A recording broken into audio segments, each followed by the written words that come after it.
Hi everybody, hello. Hello party people everywhere. Sorry I'm yawning, it's just that I've been at work for the past couple of days and I haven't had time to sit down and watch all of Merlin because I'm getting stuff in tech for one of the side channels I'm going to be showing a trailer of on Friday night. So I've been kind of doing some stuff like that in the background, but aside from that and two other projects I gotta do before I get to work on the showcase review I gotta do for you guys, which if you saw the credits is Lost Girl, and then after that, that's a surprise for you guys. I wanted to do this week's Merlin episode while I'm still relatively conscious before I go to sleep because I've been having to wake up around like 6 a.m. to get myself ready for work and then having to ride out the metro, and I'll go over all that stuff with you at a later date, but let's get back into the magic with Merlin.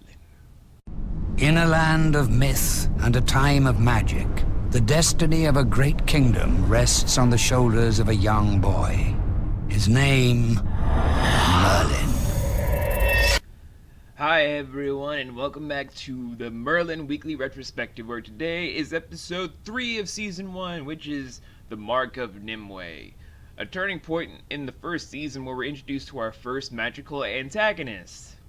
However, the episode just kind of begins like normal with, as the review of this always starts off with the title sequence playing off, and yet we're introduced to the episode with the titular character of the episode of Nimueh, although we don't know her name until the end, so I'm just spoiling that from the get-go because I don't feel like saying nameless woman this, nameless woman that. I am too focused on other stuff to just do that blatant. Anywho, Nimueh is fiddling around with a little bit of clay, kind of like needling it into a small little mold, like how Prometheus and Epimetheus made the certain creatures in Greek mythology sort of thing. And after she's done making the clay creation, I can't say creature because it looks like a creature but it's a creation, so when I say clay creature, clay creation, either way I would be kind of wrong and insensitive to artists everywhere, just like, you're being wrong about this, Vince, how dare you? And I'd be like, I'm sorry, I'm just an artist myself. Anyway, she places the object inside of an egg-like container, then puts it in like this little mini fountain thing. Like, you know how in certain stores you'd see a certain fountain thing of just a small little puddle of water, but she uses this to magically transport the egg-like thing going through a CGI tunnel like, whee! All the way into the main water system of Camelot. And after that, we cut to a scene of someone getting water into a bucket, and then someone drinking a little bit of water, and then after that, it's kind of like, what happens next? Nimueh is looking into her fountain of Camelot, just going, spinning it around with no dialogue, just looking at it menacingly like, which is kind of like either rape face for people in Japan looking at Hellsing, or creepy face, like how people would see someone looking at Walter White in Breaking Bad. Or it'd be someone having that weird sex face, like if you saw a French film about sexuality. Either way, we then have to go into the opening credits, which, if you look at them, kind of spoil a lot of the upcoming events for all of season 1. If you just look at them closely, you're just like, my god, these spoil everything about what's to come. Night fight, a dead body coming back to life, certain magic sort of things happening, Merlin's eye glowy powers. They kind of give away more than what you imagine. You just look at all the frames here, there, everywhere. You're just like, what? No, I had no idea. And all you have to do is watch the credits and you all of a sudden feel all spoiled the rest of the season. But I digress, though. Pardon me, I'm just trying to do something slightly different to keep the screen up. Anywho. Following the opening credits, we then have to see inside Camelot we have Gaius and Merlin finding one of the people that had the water dead in the streets, but they're like, let's cover it up so no one sees this shit until we investigate what happened. And after that, we then cut from that scene of importance from the plot starter to Gwen and her father having a conversation. Just a regular father-daughter conversation, nothing to really elaborate on, unless you guys want me to say something extraordinary happened, like she loves her dad. I don't know what else to really say, except that's probably the most extraordinary thing to most people, that some people love their parents. In this day and age, that's actually a rarity, because some people say they just hate their parents for some reason. I don't know.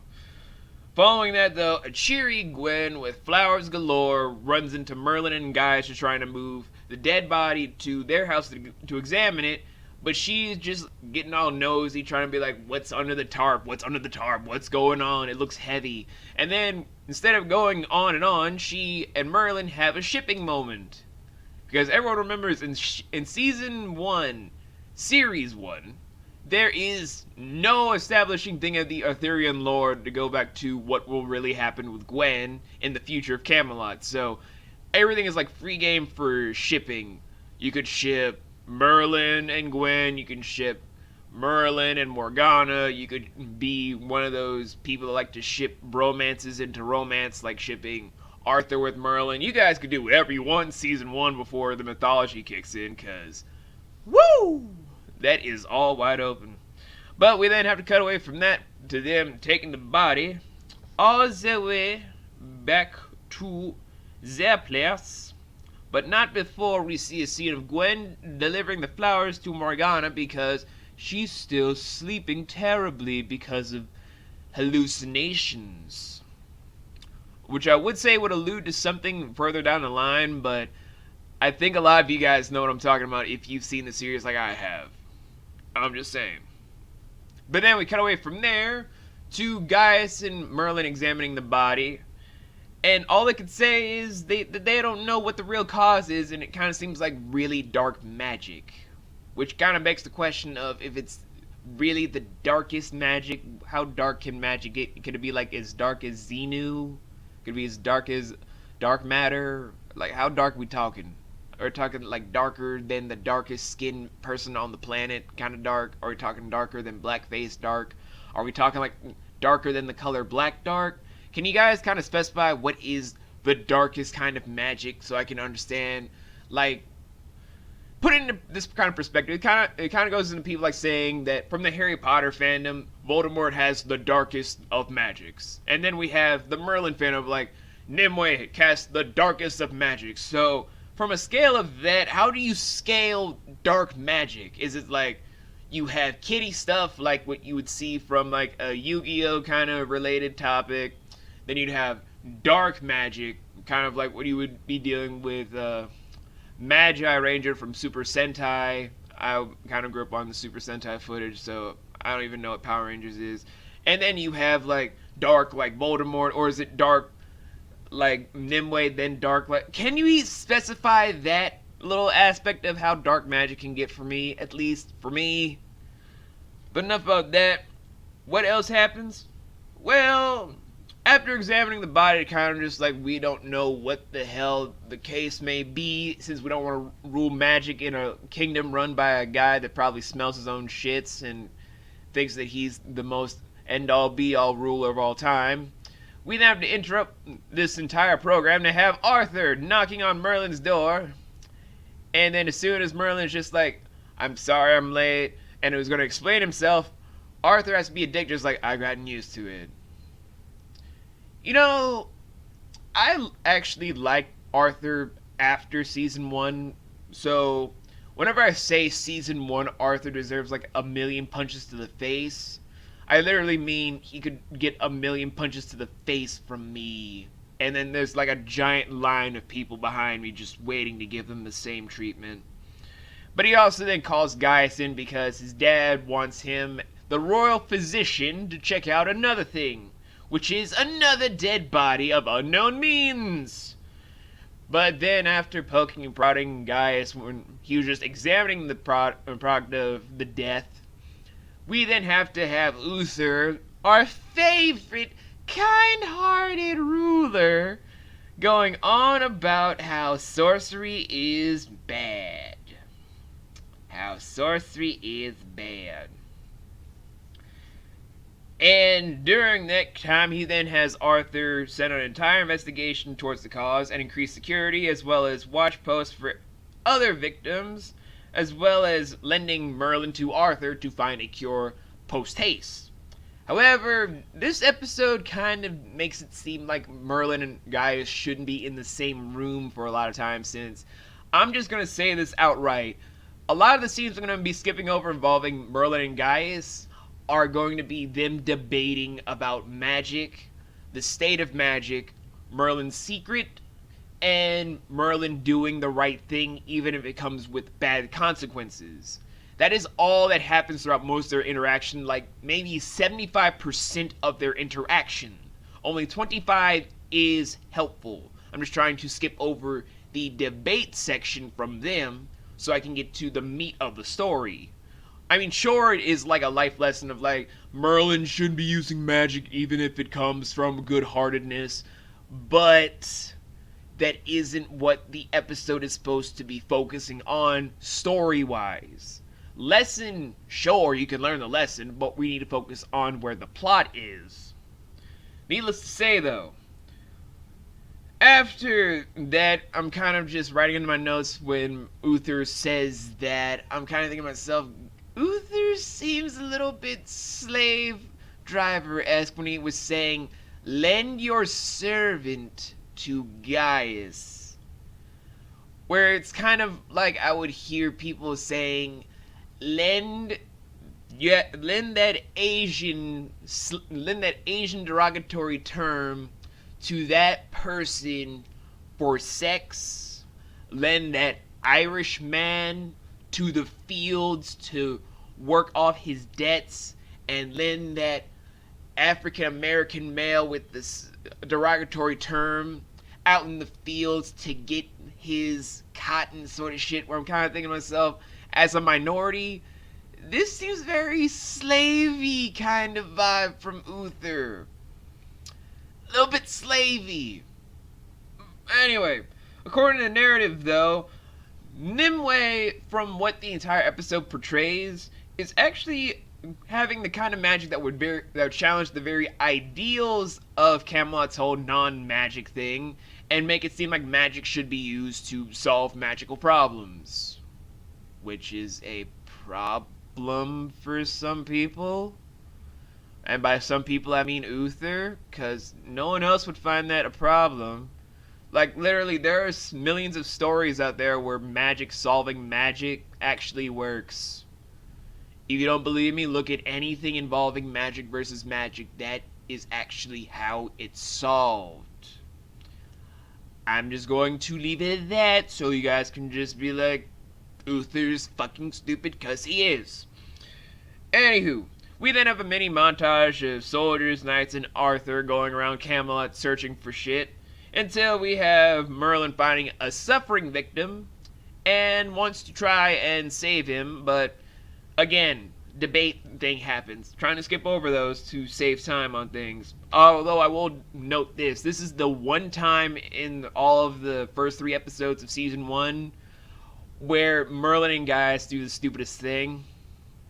Debate using magic in public in front of a lot of people in a bazaar. Like, there are extras running around, so you probably be thinking to yourself, oh, they're extras, they don't mean enough to the plot. But think of it like this, guys. You're in a giant city ruled by very powerful people, and if you were to say something that direct, even if it's like in a small crowd, you bet your ass a lot of people won't be trying to be like, these people were talking about doing this, that, and the third thing when the law said you can't do that. Although I'm just kind of thinking that because I kind of live in a city where that happens a lot. But I digress, though. From there, we then have Merlin and Gaius examining the body, trying to find the scientific way to find a solution to this, because we're trying to eliminate magic in this case of the investigation.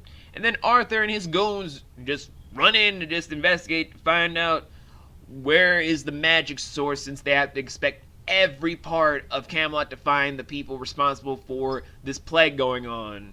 Oh, the tension. Still, though, as soon as they're investigating and whatnot, Arthur is trying to go through Gaius's contents, and apparently, from what we're just told, it's just from Gaius's many years of trying to find the scientific discoveries of the modern day era in the medieval period, which may or may not be an entire lie, because Gaius has a history with magic, but it could also be half true, half false, meaning that he's trying to use the alchemic approach of saying that magic and science could combine as one at one point. We'll never really know at the point of the series finale. I'm just doing that as like, maybe it's kind of like the setup for alchemic sort of reaction for later on periods after Gaius has departed, into making sure that maybe there's a bridging series where the alchemy comes into play of like magic and science bridging together. But I digress though. During the investigation, Gaius is like, did you hide the magic book? And then the next scene after, Merlin is just like, oh, did I? He did not. It's in pure sight from his room being kind of already thrashed. Maybe he woke up really early that morning, didn't clean up or whatever. However, this does lead to another Arthur being a dick scenes where he calls Merlin up to his own room in the investigation and says, here's a cupboard. This is where you need to put your shit in. Where it's kind of like, you really are an asshole. This is someone else's house where they have the right to do whatever they want, and you just want to be like, psst, bitch, get shit in here. I don't care if it's your own space, your own time, your own anything. If I'm in this room investigating, I want your shit in here. I don't care if it's your own living space. If I say so, you do it. Which I'm kind of like, you are a dick, sir. I'll punch you in the face.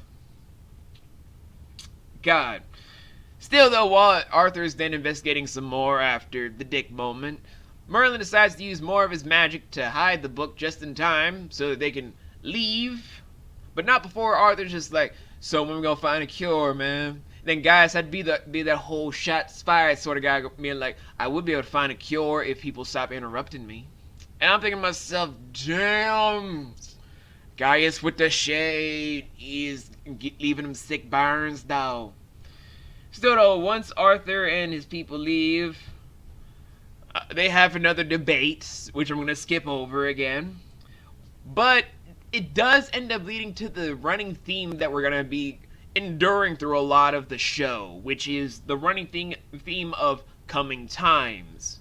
A lot of the episodes that we're going to be seeing and talking about is basically the journey of the coming times of when Merlin will be the greatest magician of all times in Arthurian lore, and when Arthur becomes one of the greatest kings of his time, where it's kind of like these figures that we see now teaching them will be the grounding work for where they're going to go in life in the show.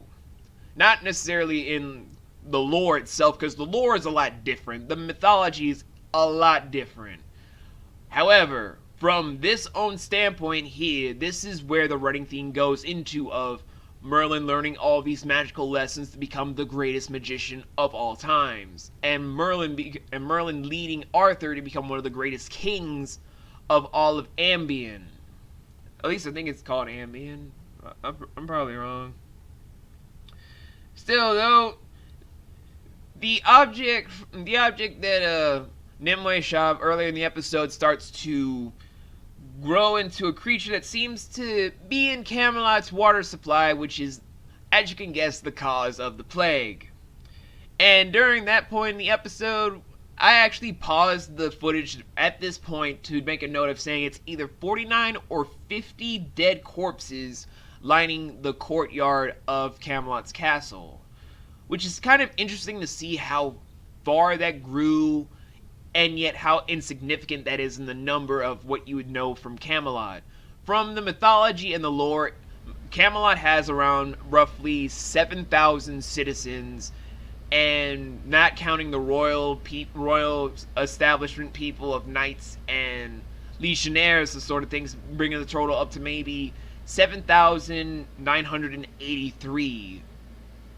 And that kind of seems like a very small number of people when you kind of think about it. Still, though, Arthur and his people could not find Nimue anywhere in Camelot.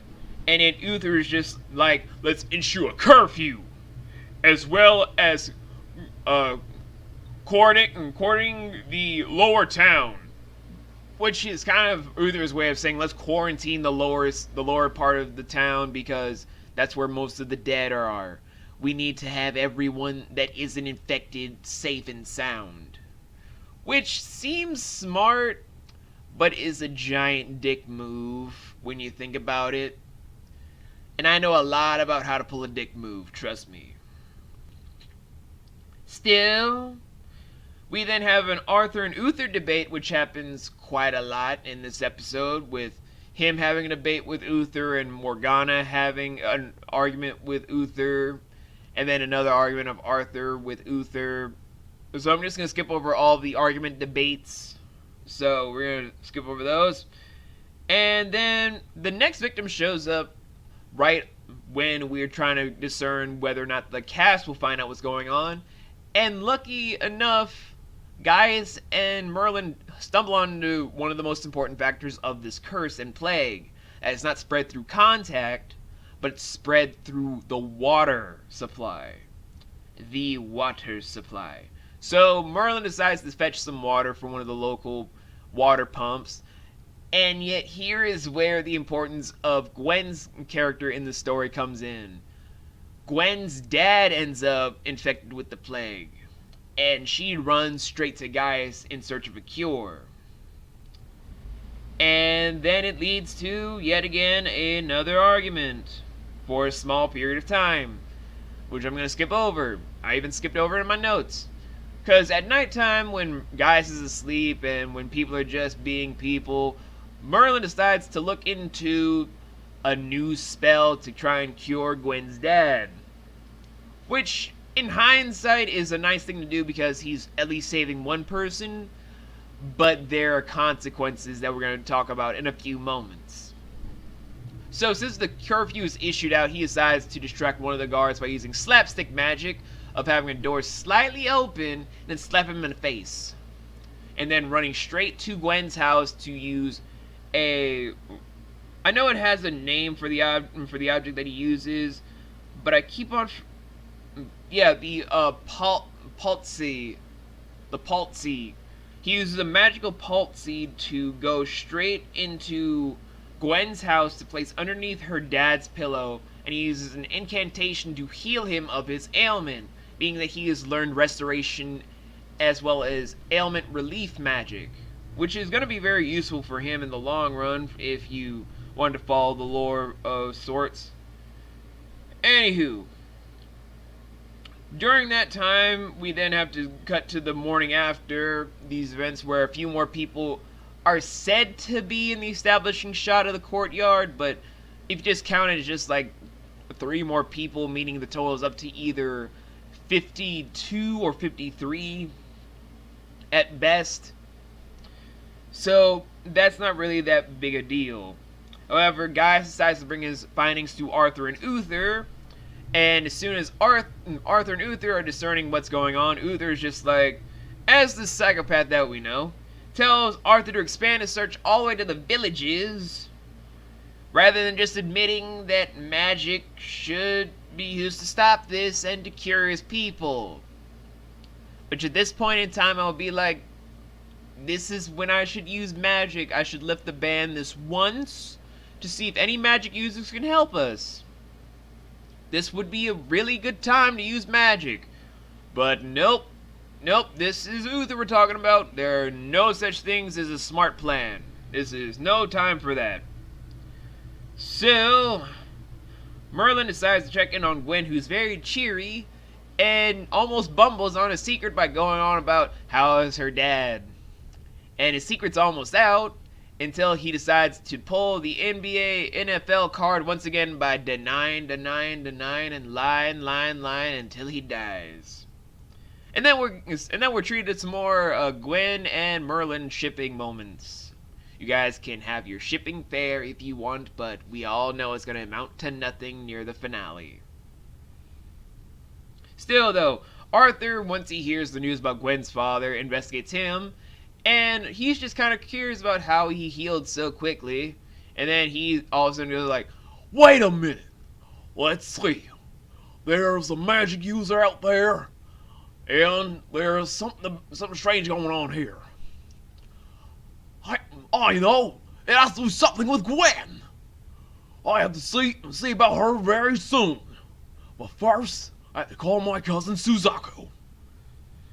I added that last part because I'm trying to mimic the voice of Purple Eyes What the Fuck in order to impress him. Can you blame me for trying to impress one of my voice acting senseis? Still, though, Arthur then drudges through the entirety of Gwen's small-ass house in a montage until his soldiers find the poultice. I'm going to say poultice because I don't know the exact name as of yet. And so Arthur and his soldiers then go to Gwen and arrest her for the crime of using magic to heal her dad from an ailment she had nothing to do with. Which is, again, one of the stupidest things about this series right now, but that's the only complaint I have. Uther's dumbass banned on magic rule. Still, though, Morgana tries to step in on Gwen's defense, but that Paulus thing is what's driving Uther mad. It's like, I could believe that she had nothing to do with it, but that Paulus that anyone could have placed in her house by breaking curfew is still bothering me about something that she could have obviously have nothing to do with. If only I had the proof to say so. But no, she's definitely a witch by all means. But that Paulus is the nail in the coffin we need. And I'm thinking to myself, you are an idiot, sir. And then we go into Uther going on about, I wish I could not condemn you, but that Paulus, so I must send you to death for witchcraft and wizardry. With zero actual proof of not even testing to see if it even is you by having you use magic here to confirm my findings as king. Yeah. I'm not even gonna mention anything else. I'm just gonna let that sink in for a minute. Okay. And then we have the Morgana Uther debate on Gwen's sentencing, which also I'm going to actually mention a small bit about the debate. Within that debate, we have a little bit of meta humor where the characters make fun of the whole servant masquerading as a magic user for within the kingdom of Camelot, which is exactly what the premise is for this series of Merlin. Not the old man that we all know or the sexy lady from that anime that everyone loves to talk about, and I'll be talking about eventually. It's simply about a teenage Merlin just hiding his secret, being a servant, and trying to be on the down low, which is definitely good meta humor. I can appreciate what the writers did there. I really could. And then Arthur joins into the debate, but Uther is still Uther, so I'm basically saying in my notes, can it be season 4, season 5 yet, so this asshole is gone? Oh, dear God. And then the theme of coming times comes in once again, but this time with Uther and Arthur talking about his future kingship, about what he will have to learn from Uther's own staple on being a king, which has hard times, cruelty, hardships, and even actions that no one wants to appeal with. However, that's mostly Uther talking, where he's thinking that he was the greatest king of all time. Which was never the case if you've ever tried to look up what Uther was in the original lore and what he is in the series. He was never the just king. He was never a good king. He was a tyrant and is a tyrant throughout the rest of his tenure with the show. There is nothing redeemable about this bitch. Still, though, the debate then continues until Uther decides to leave to go smell his own shits or something. I couldn't care less. While Merlin decides to lament to Gaius, and Gaius kindly reprimands him for doing what's right. Wait, what? Still, we then have Merlin visiting Gwen in prison and trying to comfort her, but all she wants him to do is to remember her. Oh, the tears. So, moving on from that, the High Court of Camelot debates on what to do with the current situation and with the water supply, and then Merlin decides to throw himself in the court by saying he's the one that's been using magic. And thankfully, Guy stops him, otherwise this would have been a very short-ass series. So, Gaius then takes him back home to reprimand him for almost taking all the blame, which leads to a further debate, and then goes back into something that I wanted to touch base on, which is Merlin within Merlin, making a reference to the old myth of what Merlin actually would have worn if they went with the old approach of him being an old man with a pointy hat and a robe. By just mentioning maybe I should wear a pointy hat, which would not really amount to much if you didn't know where Merlin the show came from. But for me, as someone that really looked into a lot of lores, this was something I really enjoyed as a moment. Because, like, oh my god, they're mentioning the old lore here. Still, though, they decide to go straight into the main water source to find everything while Nimueh is watching, because Nimueh loves to watch like a voyager. And Merlin decides to get a sample, and everything seems all copacetic. Until the creature from earlier just shows up to scare them, and that's it. They then go home, look it up, and then all of a sudden it's real to be an affect. What's an affect? It's a creature made from clay, only brought about by a very powerful sorcerer/sorceress. So Merlin decides to go and see Gwen one more time to tell her he's going to get her out of jail, but she does not respond because she is crying in despair in her cell, just like, I give up on life sort of position. And so Merlin decides to go to and talk with the John Hurt Dragon, and John Hurt Dragon decides to help him in the best way how? In riddles and cryptic notes. Which for a lot of people does not amount to shit, because when you simply listen to the dragon, you kind of already get the head notes. You have all the elements that you need. You're one of two coins. You need Arthur. The simple premise is that the affect, as we all learned from just simple deduction, is a creature made from earth, clay, and born within water, making it an earth and water creature. Meaning, in essence, the only things that can destroy it are the other two basic elements that people love to look into, which are wind and fire. And how do we culminate that?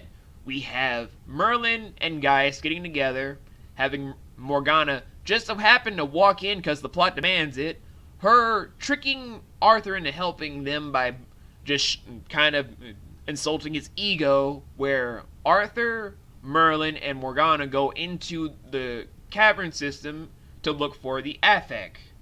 And apparently the affect is not only super fast and super ugly, but he's able to at least put up a simple fight where we finally get a decent look into the affect.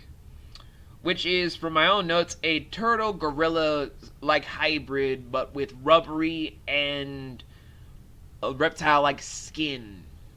So it's basically kind of the design of what the costume makers kind of maybe gotten from Ganon, from Legend of Zelda, Ocarina of Time, but then molding it down into a clay-like creature, if that makes sense. But we need to eliminate this entire creature, so how do we do it? We have Morgana and Arthur with torches in their hand, and Merlin with magic. Can you guys solve this before I even say it? You probably already did, but I'm going to say it anyway. Arthur is holding up the torch, and Merlin uses his own wind magic to create a mystical flamethrower to destroy the affect. And yet all Nimueh does is yell out, "Merlin!" by hitting the fountain. By hitting the fountain. And after that, we close out a lot of the loose ends of the story. Well, Gaius and Uther decide to discuss the recent events, and then have a title drop by saying the Mark of Nimueh was found with the creature, which alludes to Uther's own history with Nimueh being one of the sorcerers/sorceresses that resided within Camelot and made Uther's life a living hell due to something that he probably did. So he dismisses all of his people to sit in solitude and think on these actions. Not change for the better, just think on the actions. Gwen is released from prison, and Morgana tries to make it seem like he did all the work, which she technically did, but he's trying to play it off cool. And as soon as Morgana and Merlin, sorry, I have Arthur, the name, on my brain due to a lot of writing I'm doing. Morgana and Merlin are discussing things, and all the while Merlin's thinking that she found out that he's a wizard, but in actuality she thinks that he has a crush on Gwen, and is just saying that that's their secret to share. And then we have a small little moment about Gaius and Merlin having a little bit of dinner together, then Gaius having a little jab at Merlin, saying that one day he'll look back and people won't believe how much of an idiot he was back in the day, meaning he sees him as growing into a bigger person that will be recognized for his endeavors and won't be seen as the bumbling idiot that people believe. Which is true, which is definitely true by the end of the series. And before we even close out the episode, Nimueh swears revenge on Merlin for interrupting her deeds. And then we have the credits rolling, where then we're just told that the next episode is going to have things happen I can't really talk about until next week. All in all, though, the Mark of Nimueh to me was a heavy episode. It dove into a lot of things that I never expected from the series when I first watched it, but now that I'm watching it again, it's still a little heavy with what they're trying to lay out for the future. Having Nimueh as one of the main magical antagonists was a good stretch for what they're trying to do, and I appreciate that. However, my problem is when it comes to the debating aspect within all the characters. Yes, there's a lesson that needs to be learned. Yes, there needs to be some actions taken up. But they need to have a little bit of calming down the debate problems and just focusing on the story at hand. We can have Merlin learn his lesson and Arthur learn more about his dad's cruelty from the outside-in perspective, but we need to pace the debates. That's just my only problem with this episode. Pacing out the debates rather than just having 9 debates in one episode. All in all, though, I still recommend this episode because it is really good. It lays a lot of good groundwork, lays a lot of good character development, and does a lot of good character revelations, and even introduces someone that could be a really good threat for Merlin as an aspiring magician to become one of the greatest. With Nimueh having years more experience and even knowing things that he would not even know if he were to die this early. But we're going to discuss that next time in the Poison Chalice. So I'll see you guys next week when I'm not as exhausted. Peace, take care, my little nomads, and I'll see you guys next time.